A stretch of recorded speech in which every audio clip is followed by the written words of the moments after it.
everyone, it's Amber from The Sensible Mama.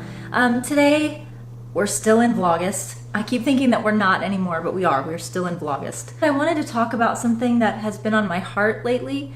Something that I just feel myself and a lot of people I know are going through right now. And so I thought maybe a little story time might be in order. I wanted to tell you guys about why I started The Sensible Mama, and don't worry, this is not a sales pitch about my company or my brand or anything like that. This is meant to be a story of encouragement, and you'll see why as I go. I've mentioned in a few of my videos that my husband and I are just now coming out of what was probably the worst financial season of our lives. We were both working for the same company. This was in fact the company where we met.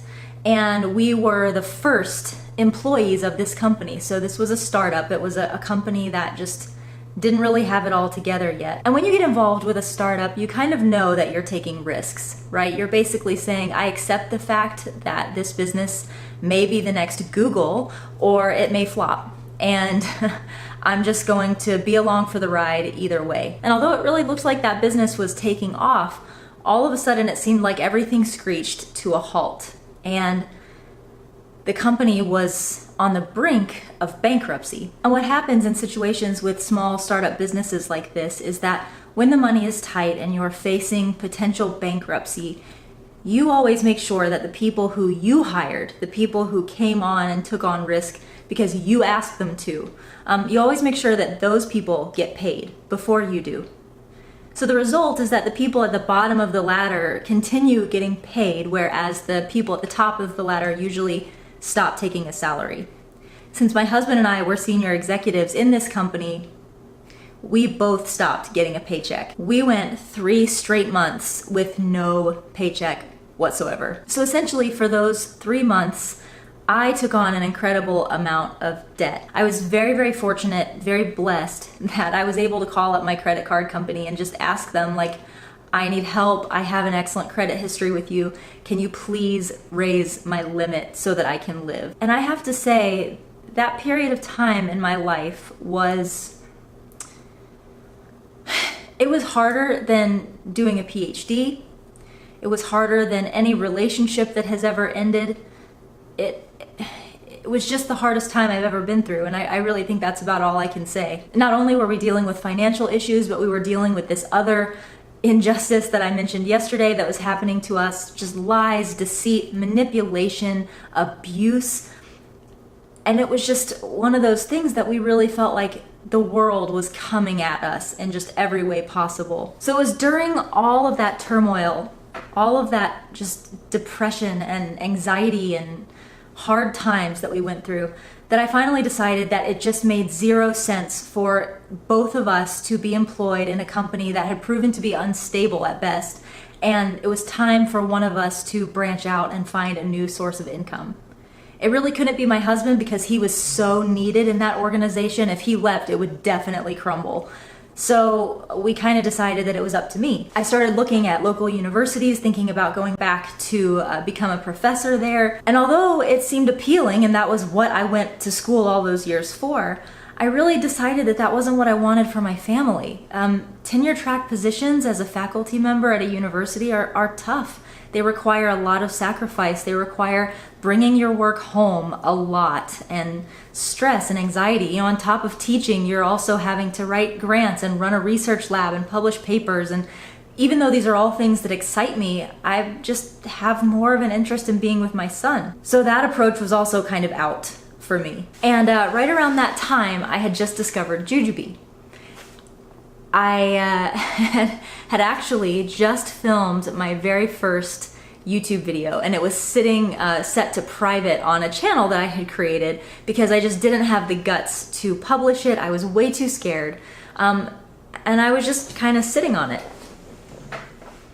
The whole reason why I had made it was because I was kind of toying around with the idea of maybe trying to be a Jujube content creator.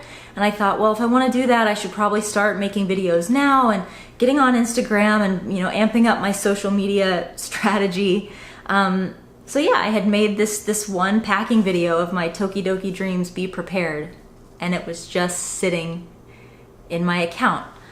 for a channel that I had named The Sensible Mama. And there came a day where I was sitting in front of my computer, my husband was sitting on the couch, and I was talking about this YouTube video and whether or not I wanted to publish it. And that led into a conversation about whether I should try to be a Jujubee content creator or not. And as my husband and I talked, we started wondering if there was a way to make a career out of that, instead of just being like a, and I don't mean to minimize brand repping. It's a wonderful calling. It looks like a lot of fun, but we were really in a situation where this couldn't just be about trying to make a little extra money. This had to be a career that was going to like help our family survive. So that whole brand repping thing was out because it was gonna be too long and it depended too much on other people and luck and chance and all these things. So we made the decision to become a retailer for Jujubee. And we only discussed the name for maybe like a day or two. We threw out all of these different names and ideas. And then one day I just mentioned, you know, I have this YouTube channel that I haven't done anything with, but I called it The Sensible Mama. And my husband just like, I thought he wanted to shake me. He was like, why didn't you say this before? So that was when we decided to name the company The Sensible Mama. Like 2 weeks after we were fully incorporated was when the Unikiki release came out, and that was our debut. Since that time, my life has never been more fulfilling. It's also never been more busy and more challenging and more filled with just daily kind of stress. But I can't imagine doing anything other than what I'm doing right now. I can't imagine being in any other profession.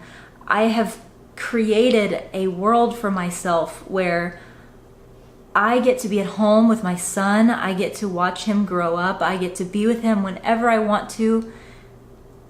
And I also get to do a career that inspires me and hopefully inspires others, that lives to build people up and help other people. And that's what this business is for, and that's what I feel like we're doing. And it's slow moving because we're a small company still, but it's happening. I have made so many amazing friends as a result of The Sensible Mama. I've met people that I would have never met, and I went from being such a lonely new mom to like who didn't have a tribe, didn't have anybody. And now my life is so different. It's just,